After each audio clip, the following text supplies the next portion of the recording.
Hey guys, welcome back to another video. So today, we're in here.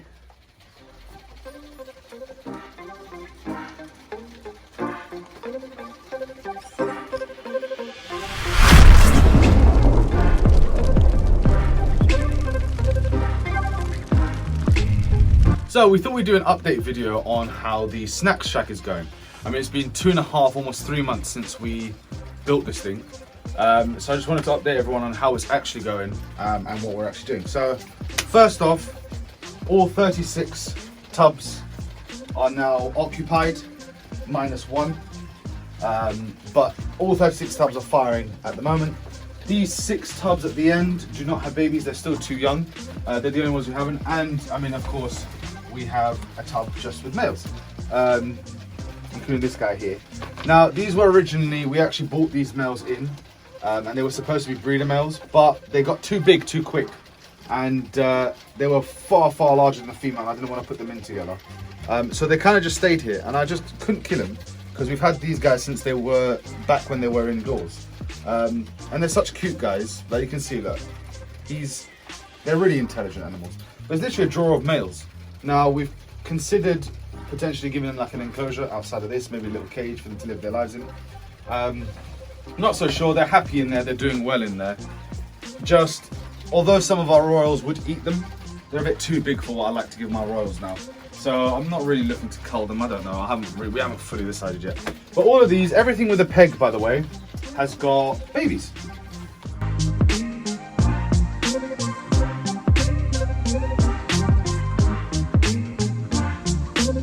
So I mean, opening these up now. Oh look, little babies here.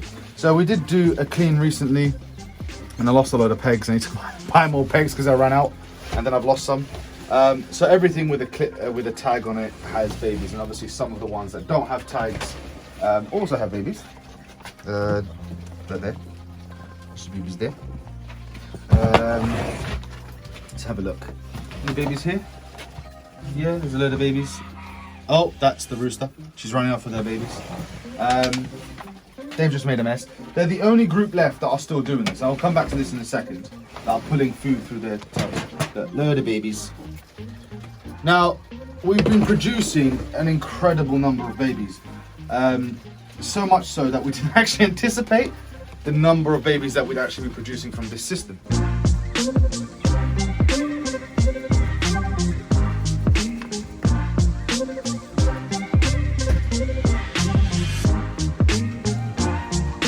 So we had to build this thing. It's actually built from the old 70-litre tubs that used to house our boas upstairs. We obviously sterilised it. The boas now living in Vivs, so we created this. And system-wise, the bottom one is currently empty, but we've done 30 to 50 grams, 50 to 70 grams, 70 to 100 grams. Now the reason we've done that, 30 grams is the size I take them out of their parents. So once they've hit 30 grams, and what we literally weigh every single one of them with this little contraption plus the scale. So whilst we're cleaning, for example, that's ridiculous. So let's say hypothetically, as we're cleaning, I'd put this little one in. Obviously I know this one is too small, but I would weigh them. If they're 30 grams or above, they then get taken out and put into this system, and they'll go into the drawer that suits them. Normally to this bottom drawer.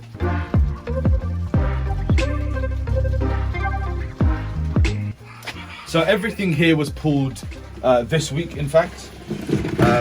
So these are all the 30 to 50 gram babies. I would probably call them, I don't know what you would call them. They're technically, by a lot of people's, a lot of like companies' guidelines, they are small weaners. I wouldn't really classify these as big enough to be small weaners, in my personal opinion.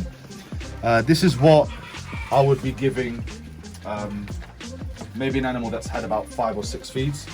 Maybe a bit more, depending on the size of the animal, obviously. So these I would sort of give, this is the size that the red matrix are on, actually a bit bigger than some of the ones in here. But, so they start in here, and then once they reach 50 grams, they move up into this system here.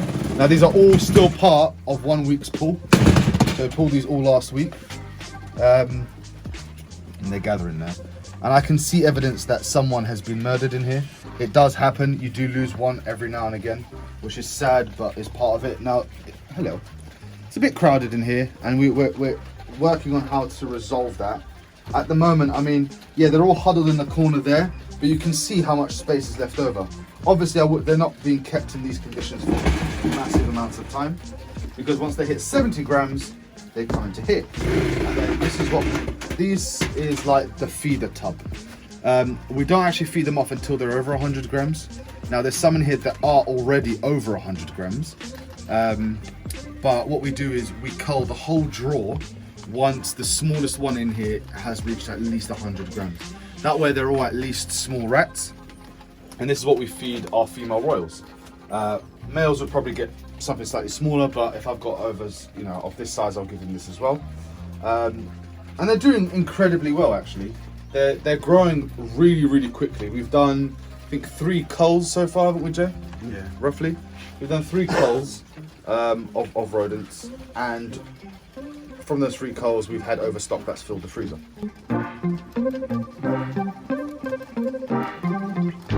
So we are kind of getting to the point now where we do have enough.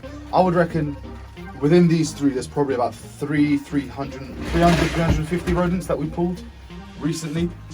So we still haven't worked out like on average per week, because it's only just been a couple of months. Plus, you know, when we started, when we first built this, we only had 2 rows with rats. These have all just recently been set up. And although these lot are producing, those are yet to produce, and these are younger groups.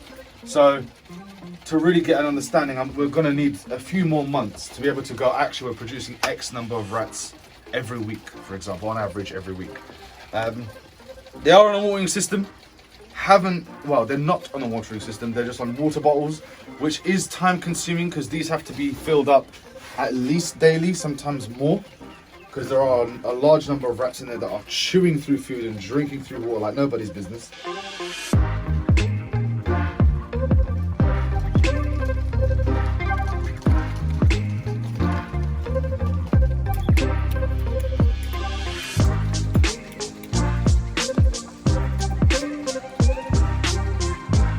But we are thinking about building more of these. Now, really briefly, talking about watering systems, these were our original water systems that we used. They're just PVC pipe, and they're so they have the cheap nipples that you get on eBay. They've worked fine. We've had a few hiccups here and there with these nipples, and I will get this back in. Hold on. There we go. So they are a bit harder to put in. They do sometimes come apart from the tube when we get a small leak. It's not been too bad. These ones, however, we got these from Mike over at Rattlesnacks. He actually sells all of this. So we bought the tube in, the teeth connectors, and then the nipples. And like the nipples, I'm a massive, massive fan of. I'm actually a massive fan of this whole entire thing. Oh, look, a piece of food has wedged itself in there, get through, and blocked my nipple. So really like these nipples. They're adjustable. They flow really nicely for the rats. I love the way they connect over the top, because it's so easy for me to just go, oh, oh, oh. I say that, and then I'm doing this, so I'm doing him no service. I'm doing the product a disservice here. There we go. And then that just clips into there. And this is 1/2 inch mesh that we have on the rats. The mice have smaller, but this is a 1/2 inch mesh. They're doing really, really well. I mean, at the moment, all things included, these grow outs, the mice and multis that we have here, and all the rats, is costing us roughly about £30 a week to feed them. Now, probably more like 25. That's feeding them or filling up their troughs twice a week. It takes us roughly about 3 bags of 12 kilogram dog food from Aldi to feed them. So it's costing us about roughly £25 to £30 a week to feed everyone here. Bearing in mind that our old orders used to be £300 a week, it's 10 times cheaper to be feeding these guys and raising them than it is to order it in frozen, especially considering the collection. The collection is only growing.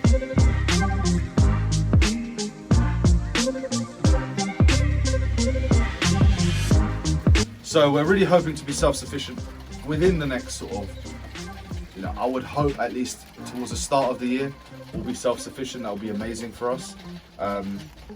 In terms of time, I think a lot of people ask about how long does it actually take to look after these things. Well, we pop in daily just to check. And when I mean check, all we do, or all I do most of the time when I come in, make sure everyone's got food.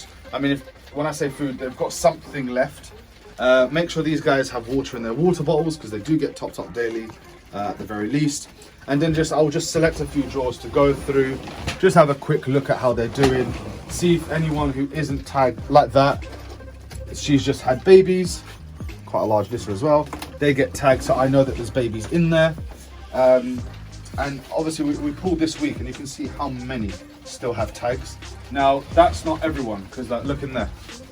I did say I ran out of pegs, but they've got a load of babies in there. So they're doing really, really well. I think the only thing that we're still questioning are the mice.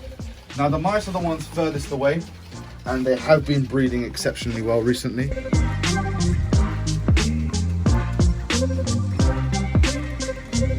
But to be fair, because we've started everyone now on rats from the get-go, I don't know if I need to be breeding my own mice anymore. So we are heavily considering stopping the mice altogether, potentially keeping only one draw of mice, one colony going to breed mice, and that's it. Because I've got this drawer here, that's got, like, if you will, grow-ons, but we're barely using them. I'm having to cull them just because there's too many in that tub. I'm freezing them. There's really no reason for me to be breeding them at the moment. Maltese, on the other hand, have been doing exceptionally well.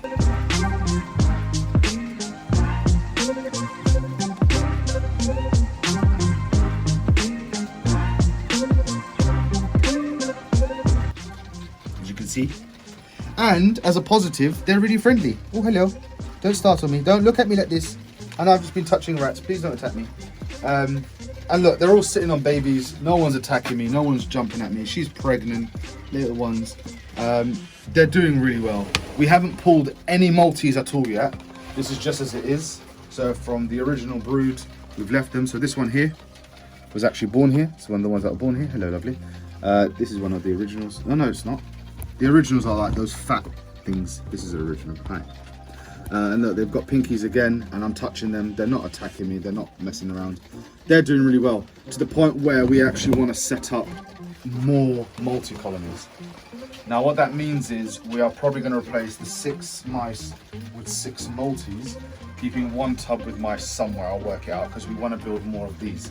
At the moment, the way it's looking, based on the number of babies in here that are going to be probably about 30 grams within the next week, we're not going to have enough time. These drawers will just get filled too quickly and they'll be overfilled in no time. So we're thinking possibly about building a second one of these by getting rid of this, moving that along, putting another one there. We've also fiddled with the idea of, there's no such thing as producing too many rats, but if we get to a stage where we are producing far too many rats for our own needs, and and then some, then what we may decide is these 6 tubs in the end, I may discontinue, put it out like that, discontinue this with rats, and actually put Maltese in these 6, right? Get rid of mice altogether, and then this whole wall would be 70-litre tubs for raising, and that way we can probably have even smaller brackets, have them more spread out.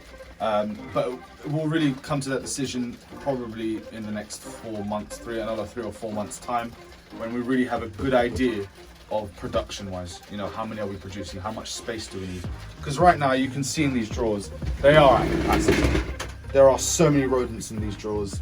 Hi. And I'm finding that once they enter this drawer, they are all over 100 grams within a week or 2. So within 1 or 2 weeks, from being 70 grams, they get to the 100 mark and they're ready to feed off. So they're not spending too much time in these drawers. We're talking about at most about 2 weeks is what I've experienced so far. But 2 weeks is still enough time to warrant, I wish I could get even bigger tubs than this. I will look into bigger tubs, but this is what we had at the time and it's working for us. It's working for the rats. They're being fed on the Aldi dog food. They're doing well on that. Anything else to say? Shed's holding up for the most part. It's held its own. We are going to have to put in a tube heater. So we're going to probably put it against this wall. We're going to get a tube heater installed in here shortly because the weather is now getting towards being too cold for these rodents. I want to just be able to take the chill off the air. Obviously the door will be closed as opposed to being open all the time like it used to be.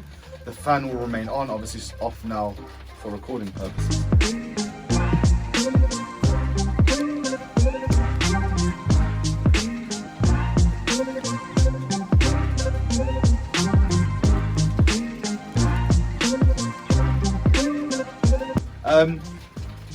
I think that's it. Jay, have I missed anything? No. What about the rats? The rats are doing well. They're producing. We hope to be self-sufficient soon. When I say self-sufficient, we'll probably still need to buy in things like fluff rats for the babies, just because, to me personally, it's a waste me coming in here. I mean, I've never fed anything that small off anyway. I mean, for us, let me see if I can find a good example. Okay, this would usually be my first meal to a ball python. So fresh out the egg, it'll be about that size that I offer, and 99.9% of the time they take that size, unless it's like an incredibly tiny baby. But for me to go through the drawers and pull a load of these things, you gave me a look. Before someone was, no, come on, no, let's not run away now. For me to pull a load of these things to feed off is a waste, because if I give that baby a month, max 2 months, it will be a meal for an adult ball python. Which, if we're really thinking about costs here, it's a lot cheaper for us to order in a massive amount of that size to store and then produce our own bigger rats. Now, like I said, we don't feed anything bigger than small rats anymore, so it's a bit more sensible to do it that way. But if you have any questions about any of this or anything I've said, do let me know. Either through Instagram or leave it in the comment section down below. Leave a comment anyway, tell us what you thought. Don't forget to hit that like button because it tells us you like this video and we can make more in this sort of style. And again, don't forget to subscribe. You guys have been smashing it. We will talk a bit more about subscribers soon. Thank you so much. We continue to really need your love and support, and we appreciate every bit of it. And until the next video, we'll see you later. I think we've done everything we were going to do in here. Rats are doing great. We'll see you next video, guys. Bye. They got ejected.